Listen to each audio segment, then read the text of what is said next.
নমস্কাৰ বন্ধু-বান্ধৱীসকল, Assam job YouTube channel আপোনালোকক স্বাগতম জনাইছোঁ। তো ফ্ৰেণ্ডসকল, আজিৰ ভিডিঅ'টো হৈছে বন্ধু-বান্ধৱীসকল চেণ্ট্ৰেল বেংকৰ ফালৰ পৰা যিটো এডভাৰ্টাইজমেণ্ট নতুন পদ লৈ মুকলি কৰি দিছে, তাৰে 3000টামান পোষ্ট মুকলি হৈছে। নেম অফ পোষ্ট হৈছে এপ্ৰেণ্টাইজ। তো ইয়াৰে 3000 মান পোষ্ট আছে আৰু আমাৰ অসমৰ আছে 70টামান পোষ্ট।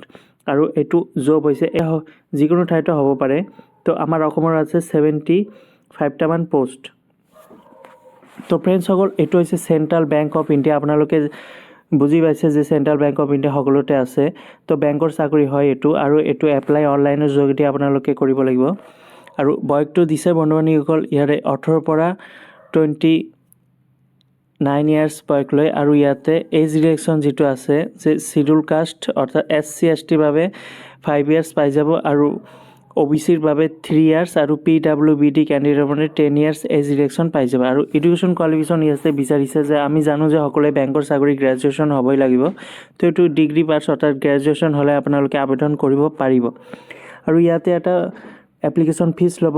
ইয়াতে PWBD কেণ্ডিডেটৰ কাৰণে 400 টকা প্লাছ GST ল'ব, আৰু SC ST ওমেনৰ কাৰণে 600 টকা প্লাছ GST, আৰু আদাৰ্ছ যিটো OBC জেনেৰেল কেণ্ডিডেট হয় সিহঁতৰ কাৰণে 800 টকা প্লাছ GST এটা ফিজ ল'ব। যেতিয়া আপোনালোকে আবেদন কৰিব তাতে আপোনালোকে পে'মেণ্ট কৰিব লাগিব।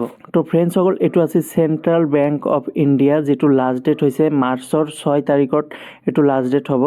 অনলাইনৰ যোগেদি আপোনালোকে এপ্লাই কৰিব লাগিব। তো ফ্ৰেণ্ডসকল, ইয়াৰে 70টা পোষ্ট আছে, আৰু অল ইণ্ডিয়া বেচিক এক্সাম হ'ব। ইণ্ডিয়াৰ যিকোনো ঠাইত হ'ব পাৰে। আৰু ইয়াতে টোটাল 3000টামান post all India basic exam হয়, সেইকাৰণে ইয়াতে 3000টামান পোষ্ট দিছে। আৰু ইয়াতে আমাৰ অসমৰ আছে 70টামান পোষ্ট। তো ফ্ৰেণ্ডসকল, আশা কৰোঁ ভিডিঅ'টো আপোনালোকে বুজি পাইছে। যদি ভিডিঅ'টো ভাল লাগে এটা লাইক আৰু নিজৰ বন্ধু-বান্ধৱীসকল শ্বেয়াৰ কৰি দিব। আৰু লিংকটো মই ডেছক্ৰিপশ্যনত দি দিছোঁ, তাৰ পৰা গৈ এপ্লাই কৰিব পাৰিব। তো ফ্ৰেণ্ডসকল, আজিৰ ভিডিঅ'টো এইখিনিয়ে। নেক্সট আকৌ ভিডিঅ' লৈ আহিম। তেতিয়ালৈকে সুস্থ থাকক, ভালে থাকক। জয় হিন্দ, জয় অসম।